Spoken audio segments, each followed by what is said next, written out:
Super Talk 99.7 WTN. You know, Bell, pursuant to the conversation we were just having off air, I could be the nincompoop. I mean, you could make me the nincompoop if you wanted to. I don't know that might. First off, that's no fun. Secondly, I have no thought of you in that fashion. I feel like it would be an auto win for you, though. I mean, Bell K, a.k.a. Headless Bell, is producing the show today. By the way, hello and welcome to the weekend for many of you. It's 5:08 and a good afternoon. Hope everybody's doing well. Hope well, I don't think the traffic's doing well. I think the traffic's doing pretty badly, as a matter of fact. If you listen to Ken Weaver over in the newsroom, he's also doubling up on traffic this afternoon, and it's just it's not good on either front, quite frankly. Ken is back in the newsroom / traffic center, and we appreciate all of the hard work he's doing over there. Thank you, Brother Murphy. Of course. Hey, Bell. Ken sounds great. Ken. Yes, sir. Everything okay? Yeah. Okay, good. I mean, I'm not 6 feet under. I know there's You're someone not I'd like to put 6 feet under. I'd like to be 3 sheets under. Yeah, well, I got one of those. Remember those tin of whiskeys we got? Yes, sir. I still got 2 of those at the house. I'm having a craving for Long Island iced tea for some reason. Oh man, that does sound good. Last time I had I went on a Long Island iced tea bender. I was playing darts with my brother. We were playing darts and drinking Long Island iced teas, and I was convinced that if I just fed him enough Long Island iced teas, I could win. I could beat him. I was convinced. How did that work out? It never. It did not. It did not. At some point, neither of us could see the board, and we decided just to go ahead and Uber on home. Yeah, that's how that worked. Anyway, we'd love to hear from you, 615-737-9986. It's a busy afternoon.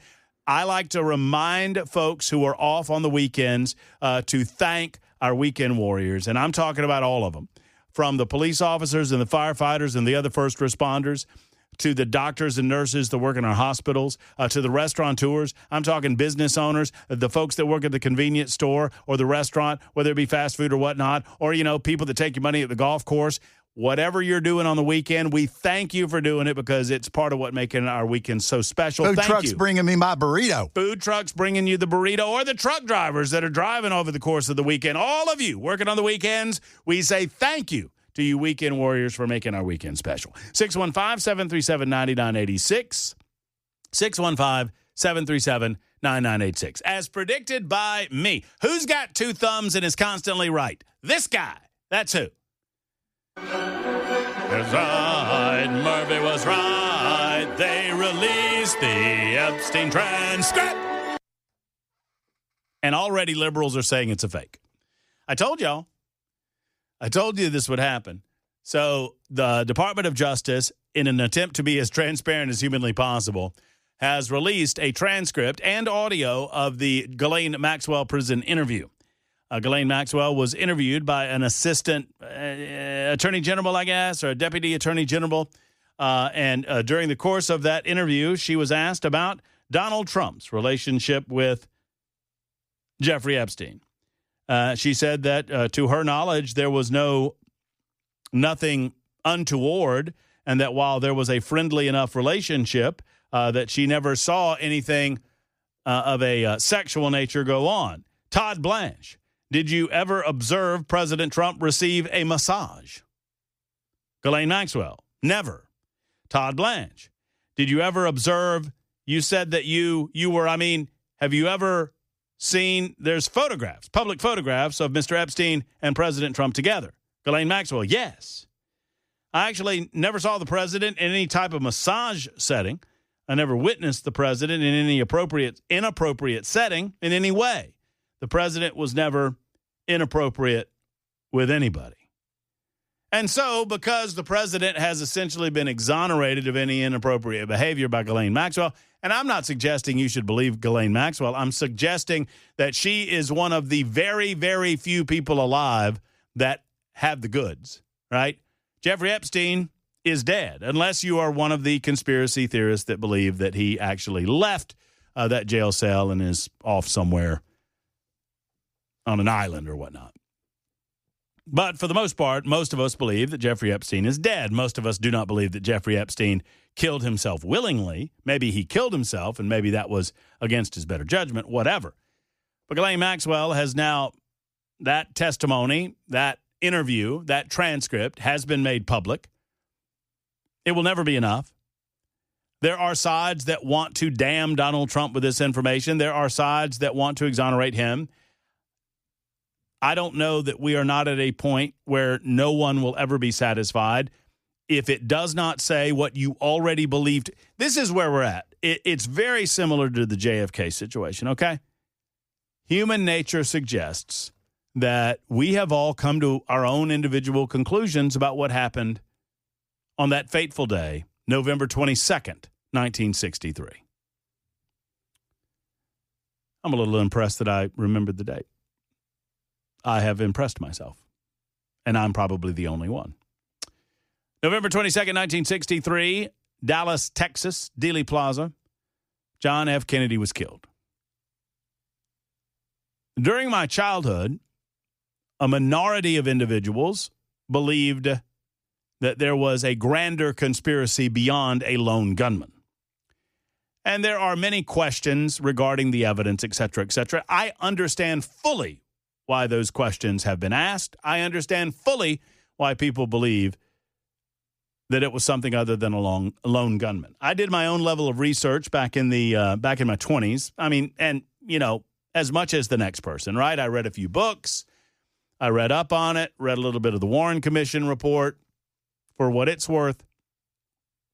And I ultimately came to my own conclusions about what I believe happened. But that is just that, my belief.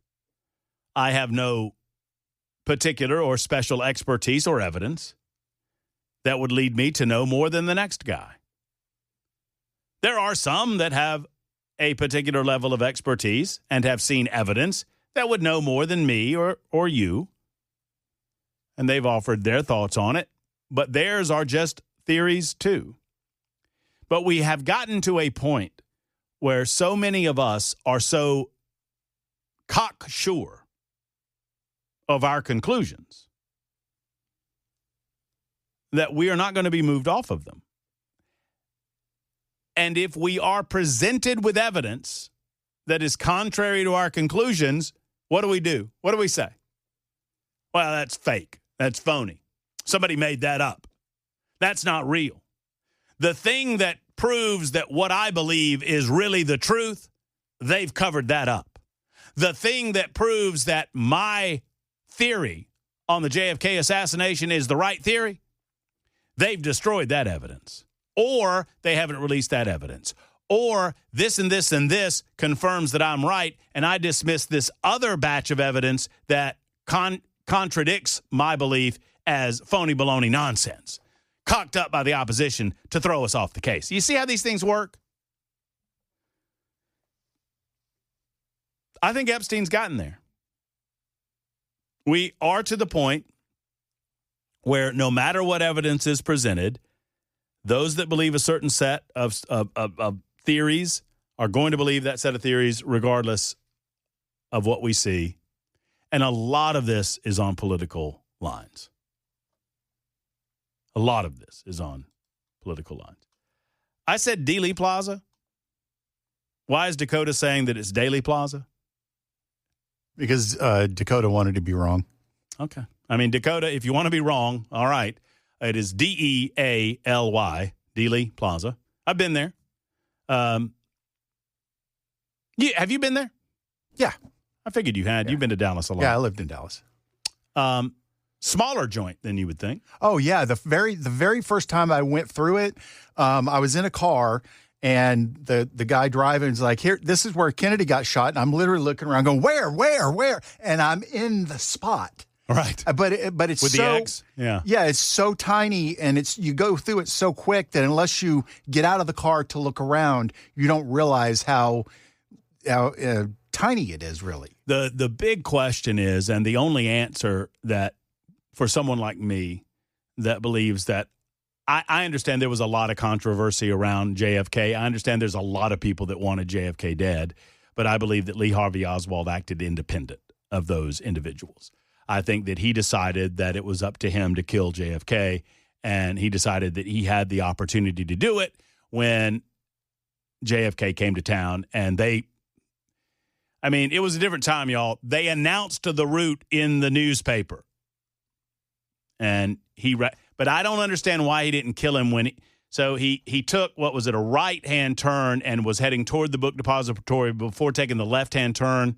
Yeah, instead of shooting him towards his face, why did he shoot him in the back? Yeah, the only explanation is that he wasn't ready. He hadn't gotten in position. That, or yet. he was trying to get his nerve up to actually commit the act. Maybe so. But, one way or the other, if you want to disabuse yourself of the notion that he acted alone or confirm that he acted alone, go to Dealey Plaza. Go to the 6th floor book depository. It's a great museum now, and I appreciate the fact that they leave the question open.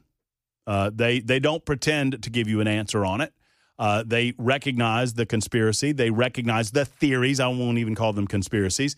They recognize the controversy. But they did do a cool thing where they left the sniper's nest as it was, as he had constructed it. And it's in plexiglass now? Yeah, it's got a little plexiglass around it. But for the longest time, they had a webcam up that showed you the view that Oswald would have had when he was firing? The final fatal shot. Yeah. And I remember, I think I told the story to you before. We talked about this once before where Erica and I were on the 6th floor, and, there's a little bit of a line to go right into the position where you can't go to the actual window. You can go to the window next to the window, right? And this is like probably 10 or 15. Yeah, it's probably 15 years ago now. And there's a man and a woman in front of us, and the guy says, and this is like in the middle of July, and the guy says, well, there's no way he could have shot Kennedy from here. Look at all those trees. 30 years, 35 years later. Or actually, no, it's 50 years later. It's like 40 years later at that point. And the woman said, those trees wouldn't have been there, you idiots, 40 years ago. And that's what she said. She's like, the trees wouldn't have been there, idiot. It was 40 years ago. And it was winter. So even if they were, they wouldn't have had leaves. And the guy, there's a pause, and the guy went, oh, yeah. But then they left the little nest and the placement of the gun. The gun was in a different location near where the stairwell was. I understand. When I first formulated the belief that Lee Harvey Oswald acted alone, I was in the majority. And now, 30 years later, I'm in the distinct minority. I haven't changed my position a bit, but universal position on this issue has shifted dramatically to conspiracy. There were multiple people involved in this situation. And you're right, Mario. That was one magic loogie. That government is so terrible at everything that you cannot convince me it could keep this secret for 50 plus years. Well, I'll use another example of a conspiracy theory that we talk about quite often. That's the moon landing. Somehow the moon landing has become a conspiracy. And I understand that Joe Rogan recently on the Joe Rogan Experience said that he did not believe that man has landed on the moon. And I did a survey on my X Machine page at Matt Murphy's show, and I asked the question, do you believe man has traveled to and landed on the moon? Yes or no? Simple as can be. Would you care to guess what the results were? I would say you probably got 70% no. No, I got 75% yes. Yes, we have. Okay. And 25% no. So a quarter of the people do not believe that we have traveled to or landed on the moon, which is a little more than I would want to believe. But here's where I'm at on that. I believe it would be more difficult to coordinate this grand of a conspiracy and hold on to it for 50 plus years than it would be to go to the moon. I don't think there's any question that we have the technology to go to the moon today. Well, then why haven't we been back? Well, what's up there? We're going to get some more rocks. I mean, and I saw a clip of Rogan going, do you know what all the minerals are? What minerals are up there that are so special? I don't think there are any. Now, as a moon base to go elsewhere, yeah, I'd be interested in seeing that. Mario says those guys on the grassy knoll were killed immediately. Well, I mean, they would be. I mean, that's what you would do, right? Yeah. I mean, and you want to keep a conspiracy quiet, you kill the conspirators. Well, that's right. And I mean, Ruby was in on it, obviously, because Ruby killed Oswald. Yeah. I think Tibbet was supposed to kill Oswald. But who was Tibbet again? He's the guy that found him in the theater. Okay. The police officer that found him in the theater. I think he was supposed to kill him and failed. He died later. And then, of course, Jack Ruby died. He already had the cancer diagnosis. And he took all of those secrets with him, friends. He did. Let's talk to David in Nashville. David, you've been holding far too long. Actually, David, you got to hold up a minute or two longer. Your patience will be rewarded. But I'm looking at the old clock on the wall, and it indicates I need to do this right now. It's Super Talk 99.7 WTN. Thank you, Ken Weaver. I'm now officially a part of the JFK conspiracy because I screwed up and I got something wrong. Tibbet was the guy that he was the cop that Oswald shot. And then he eventually ran into the movie theater and was found in the movie theater. But Tibbet was shot by Oswald. Tibbet was the one that was in the patrol car. Right. And right. Okay. Right. That makes that and saying y'all are too good for me. Hey, go ahead and play the music. Play the Murphy Was Right music. Just go ahead. I mean, people are begging for it. So. Murphy was wrong. Murphy was wrong. Doesn't happen very often. There you go. I was wrong. I apologize. Tibbet was shot in the street, saw Oswald. I think Oswald, but doesn't change my theory that Tibbet was in on it and was supposed to be the cop to kill Oswald, and Oswald got the drop on him because he realized he was going to be the patsy, which is why Oswald said, "I'm a patsy," when he was in the thing, and then Ruby had to come clean up Tibbet's mess. Huh? God, these guys were incompetent. I'm surprised that it's lasted as long as it has. LBJ couldn't keep a secret of his life depend on it, and he gets to keep this one? Sheesh. I have a lot of the conspiracy theories out and about now. I didn't know. Think about this, Bell. A listener on the Super Text line just alerted me to this one, talking about the moon landing, quote unquote. Who was the first person supposedly on the moon? Neil Armstrong. That's Neil A., right? What's Neil A. backwards? Alien? Uh-huh. Oh. Now you're getting it. Now your eyes are wide open. Now you're starting to understand it. But what would Buzz A would be a Zub? Is that the alien's name? One of my favorites that goes around is that Buzz, like, that. Is Buzz Aldrin dead yet? No, he's he's like in his 90s, right? Yeah, he's going to be close to it. But, and it won't die that Buzz Aldrin admitted that it never happened. He has said it many times. No, he actually slugged a guy. He slugged a dude. In a hotel concourse. I mean, hey, like 88-year-old Buzz Aldrin goes, "We've never been in the moon." Pop! How right about my fist? How about my fist has been on your eyeball? All right, David. You're next. Thank you for your patience. I'm sorry that you've held so long, and I owe you something. I don't know what to give you. Maybe a bottle of water and an ink pen used by me. Good afternoon, sir. David, I am shocked that I have done you this disgrace to make you hold for so long. I apologize. No problem. What's on your mind? I just got a couple quick things to say about this CEO of Cracker Barrel. I was researching her on the computer. She has a Bachelor of Arts in Communication. What that has to do with running a restaurant, I don't know. They say that her compensation, her salary, combined with her bonuses, like company stock and all that, she makes roughly $7 million per year. But I can see her background. She was at Taco Bell, Mattel. I don't know if toy manufacturing has to do with restaurants. She also was a senior executive or whatever at Starbucks for quite a while. So that shows a lot of her politics. And they claim, I don't remember because I didn't pay attention because I would go there fairly regularly, that certain Starbucks during Pride Month, instead of the regular brown rocking chairs up front, they had colored chairs for the rainbow flag. Yeah, so I've not seen that. I saw where Robbie Starbuck, our good friend, had come out with an informational packet on Cracker Barrel's opportunity to create quote-unquote LGBT safe spaces, calling themselves a safe zone community. So I've seen a little bit about that. Yeah, but this is her background alone, especially being involved with Starbucks. We know overall, basically, where her politics land, what she believes in. So I don't trust anything to do with Starbucks.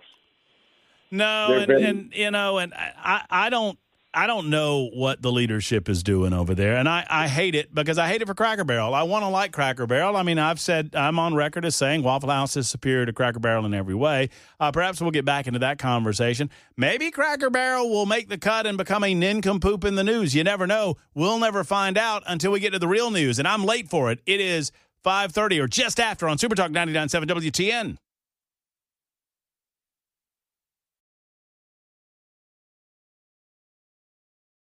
Super Talk 99.7 WTN. Get your big jug of water there. Hey, bud. Uh-huh. The Benedict Arnold stopped by. Did you see that? Yeah, he's over there running Titans radio, That's having himself a good old time. Having a grand old time with Titans football over on the other station. Just left us high and dry. But thank goodness Headless Bell is here. Yes, sir. I to the stepped rescue. up. You did. Yes, sir. All right, friend. By the way, speaking of stepping up, have you selected something for this segment? Well, I know the segment, but I'm not entirely familiar with the details of it. Uh-huh. So I've got something, but I don't know. I mean, it could have been used before, or it might be inappropriate. We are going to offer you full forgiveness if the story was used before. I feel Yes, like sir. you deserve that. Okay. Yeah, let's give Brother Bellel a chance. We're going to give you a shot at this. This is the way we work this thing. For Bell and everyone else new to the listening audience, let's talk about it. At this time every day, Ken Weaver in News Closet B. Hello, Mr. Weaver. Hello. Whomever's behind the glass. In this case, it's Headless Bell. Hello, Bell. Hello. And yours truly, Matt Murphy. We have scoured the intraweb. We've looked all over this state, all over this United States of America, these United States of America, all over the globe. And we have found nincompoopery. We present stories, and you get to vote. We call it Nincompoops in the News! Nincompoops in the news. On Super Talk 99.7 WTN. And I believe that I won yesterday. That's what Jackson told me before we left. And so that means that my nincompoopery goes first. Winner goes first, Bill. Okay. Even though you're kind of a special case. But one way or the other, here we go. And if I'm stealing your story, I'm sorry. Does your story have anything to do with the International House of Pancakes? No. Okay, very good. Then I'm not stealing your story. Ken Weaver, does your story have anything to do with the International House of Pancakes? No, sir. Mm-hmm. Then I'm not stealing your story. You know what you know where the one-legged waitresses work? Where? IHOP. So sorry. That's terrible. That's bad. An IHOP waitress has been accused of sexually harassing a female customer and rubbing the 51-year-old woman's back, arm, and breasts after sitting next to her in a restaurant booth, according to a police report. The police who arrested that worker for battery allege that Allie Mae Wright, a 26-year-old server at a Florida IHOP, was waiting on a patron when she began to, quote, call the victim a sexy bleep. I cannot say what the bleep is. I guess you can use your own imagination. It's a 4-letter word. Is that a bad one? Yeah, it's a really bad one. Okay. Like the only group of people that I have found that are able to get away with British. The British. The British. You know exactly what we're talking about. Gave her a milkshake. She called her a sexy bleep and gave her a milkshake that the patron had not ordered. Wright, cops charge, then returned to the table and continued to call her the word. Wright then sat next to the victim and, quote, now this is the waitress, so you would think that the waitress is not on some form of illicit drugs, but Wright then sat next to the victim and began to rub the victim on the back, the arm, and the outside of her breast area, and was seen resting her shoulder on the victim's, resting her head, that is, on the victim's shoulder. The victim says in the affidavit that she did not know the defendant, did not give her permission to touch her, and was asking her repeatedly to stop touching her. This incident happened not in the middle of the night, but at 8 o'clock at night, and was recorded by IHOP security cameras. Wright was arrested for battery and booked into the county jail on a misdemeanor charge. She was released on a $250 bond after spending a night in custody, and a judge has ordered the St. Petersburg resident to have no contact with the victim.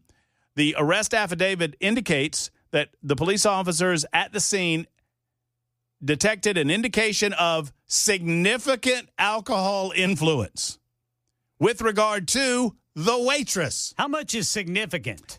Not sure, Ken, but Probably at least a pint. Is that a couple of beers? I mean, that's right. Officer, I just had a couple of beers before I came into work.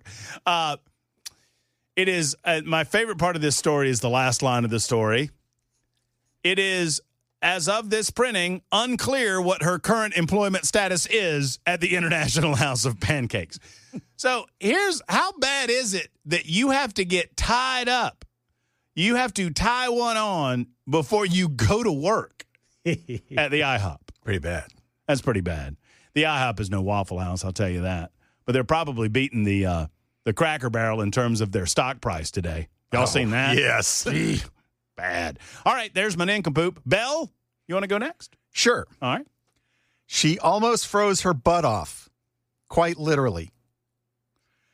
Brazilian influencer Ravina, I think it's Hanley, reported to the emergency room after developing frostbite on her bum during a frigid photo shoot in Spain. She was quoted as saying, "My butt was completely numb and I couldn't even sit." She told Jam Press about her brush with hypothermia. She's an ex-Playboy model who infamously dropped thousands to restore her virginity, if you can understand what I'm trying to explain there.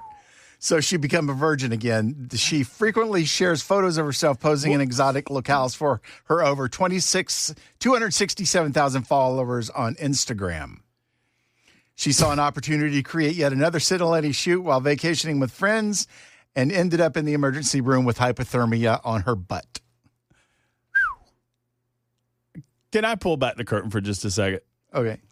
I got interrupted while you were doing your story. Oh, the $50. $50? Yeah. No, I got interrupted. All I know is I got interrupted, and I heard about a woman freezing her butt off, and then I wasn't listening for 20 seconds. And when I came back, you were talking about a woman restoring her virginity. Yeah. That's one of the things that she's famous for. But she was doing a photo shoot in a bikini in Spain in the cold, in the snow. Oh, okay. And she got so cold that she got frostbite on her hiney and had to go to the emergency room. On her hindquarters.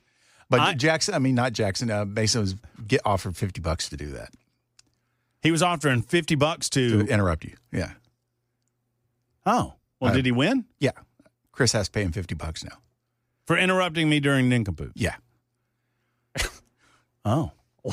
I mean, he asked me if we should. What in the hell is going on, Ken? He asked me if he should do it, and I'm like, it's $50, man. Do it. So wait a minute, Chris Hand. No. See, this is dangerous. We're entering dangerous territory now. So Chris Hand of the Chris Hand Show offered his producer Mason Fleming $50 to just bust it up on the show During the nincompoops. For no reason. Correct. Huh? And now I don't fault Mason, but what the hell? Now see, Hand, I've got to. You see what's going to happen? Now you got to retaliate. Now I've got to escalate. Yeah. I've got to retaliate. It's got to be escalatory. And then and this is not going to end well. It's going to end with the studio on fire while Chris Hand is doing his job. And one of you in HR. And one of us in human resources. That's right. Ken? Nude man arrested in Nashville Park. Police said the man was also intoxicated. Weird. And he kept providing them with the wrong information. On Monday, just after 7 o'clock, police were informed of a fully nude man yelling near Morgan Park. When officers arrived, they found 36-year-old Jimmy L. Linson at the intersection of 5th Avenue North and Hume Street. Police said they noticed Linson's eyes were extremely dilated, and he appeared to be speaking with someone who was not there. Linson provided multiple fake names, including one that turned out to be a real person in Nashville, the affidavit states, but he was unable to give a full Social Security number. The officers attempted to locate Linson's friends after he said one of them was staying at the Millennium Maxwell House and the other one was standing right behind him. But remember, he was talking to people who weren't there. After speaking with hotel staff, however, no guest was found using the name Lenson provided. The officers arrested Lenson and charged him with public indecency, public intoxication, and criminal impersonation. That's a nincompoop right there, That's boys. a very good nick. Hey, sir, we're going to need your name. That's my buddy behind me. What name did they give him? He did. He just said bunch of fake names. Whip him, Jackson. Whip him, Jackson. Get on his butt, Jackson. Protect your host. Hey, Murphy, I was told to tell you that your Mount Rushmore take is trash. Okay, my Mount Rushmore take is trash. My Mount Rushmore's trash.